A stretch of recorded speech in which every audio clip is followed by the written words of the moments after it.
शतमानं भवति शतायुः पुरुषः शतेन्द्रियः आयुष्येवेन्द्रिये प्रतिष्ठति దీర్ఘాయుష్మాన్ భవ. ఆయన బాబురాయన ముచ్చట చదివిండు ఆడ లంజవరకరాలు తెలియదు ఎవరికొరకరాలు తెలియదు. ఈ బ్రాహ్మణులను అంటే బండి సంజయ్ గాని వీళ్ళకి గాని కోపం వచ్చింది కావచ్చు. అవునయా, నువ్వు మాట్లాడే భాష మాకు అర్థం కానప్పుడు నువ్వు ఏమన్నావు అనడంలో తప్పు లేదు. శాసనసభ్యుడు ఆశీర్వచనాలను పట్టుకుని ఎల్లు కొడుక ఏమన్నాడు అర్థం కాదు, అంత నీచంగా అసలు అవగాహన లేనట్లు మాట్లాడొచ్చు అనేది. నీచంగా అవగాహన ఏమున్నది అబ్బా దాంట్లో?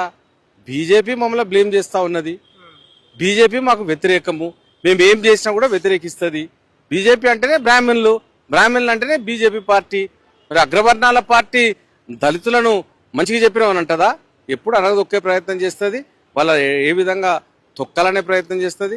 ఆయన అన్నందుకు ఆయన, కానీ దళితులు ఎవరు కూడా క్షమించారు అనకూడదా? మేము చూశారు కదా, మొన్న ఎమ్మెల్యేకి మన బ్రాహ్మణుడు శతమానం భవితే దీర్ఘాయుష్మాన్ భవ అని చెప్పి ఆశీర్వదించడం జరిగింది వేద మంత్రాలతో. అంత మంచి వేద మంత్రాన్ని తిను అవమానపరిచిండు. నన్ను ఏం తిట్టిండో తెలియదు, లంజోడు కన్నాడో ఏమన్నారని చెప్పి బ్రాహ్మణును వేద మంత్రాలను అవమానపరిచిండు. ప్రతి ఒక్క జ్ఞానం ఉన్న ప్రతి ఒక్క వ్యక్తికి తెలుసు, అది చాలాసార్లు అందరూ వినే ఉంటారు. పెళ్లిలో కానీ ఎక్కడైనా చాలాసార్లు వినే ఉంటారు. దాని అర్థం ప్రతి ఒక్కరికి తెలుసు. అంత మంచి వేదమంత్రుని నేను అవమానపరిచింది. ఈ మనిషి ఏమంటున్నా అంటే దానికి క్షమాపణ చెప్పించేది పోయి అంటే తప్పేముంది, దానికి అర్థం కాని భాషలో అన్నాడు కాబట్టి అట్లా అన్నాడు కావచ్చు అని చెప్పి అన్నాడు అని చెప్పి అంటే మేము అనకూడదా అని చెప్పి కూడా అవమానపరిచినట్టు మాట్లాడాడు. అంటే మీరు ఇఫ్తార్ విందు కానీ ఏదైనా దర్గాకి వెళ్ళినప్పుడు వాళ్ళు అరబిక్లో కానీ ఉర్దూలో కానీ ఆశీర్వాదం చేస్తారు. అప్పుడు మీరు దాన్ని నన్ను తిట్టినావా, దాని అర్థం నాకు తెలియదు అని చెప్పి మీరు ఏమైనా అంటారా అనరు.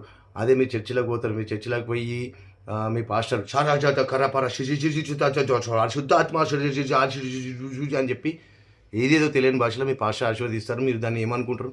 ఇట్లా అనుకోరు కదా, ఆశీర్వాదం అని చెప్పి మోకరించి ప్రార్థన చేసుకుంటారు కదా. మరి ఎందుకు మా హిందూ ధర్మం మీద ఎంత కోపం? దయచేసి సోదరులారా, హిందూ సోదరులారా, ఇలాంటి వాళ్ళకు ఓట్లేసి గెలిపేయకండి. మన ధర్మాన్ని, మనకు అవసరాలు తీర్చే నాయకులను మాత్రమే చూసి ఓటేయండి. ఇప్పటికైనా మారుతారని చెప్పి అనుకుంటున్నాను. దాని తర్వాత కూడా మన హిందూ సోదరులు అక్కడికి పోయి ధర్నా చేయడం జరిగింది. చాలా సంతోషకరం. హిందూ సోదరులు చాలా చాలా కృతజ్ఞతలు. దయచేసి ఇప్పటికైనా మారండి, మంచి నాయకులను చూసి ఓటేయండి. జై శ్రీరామ్.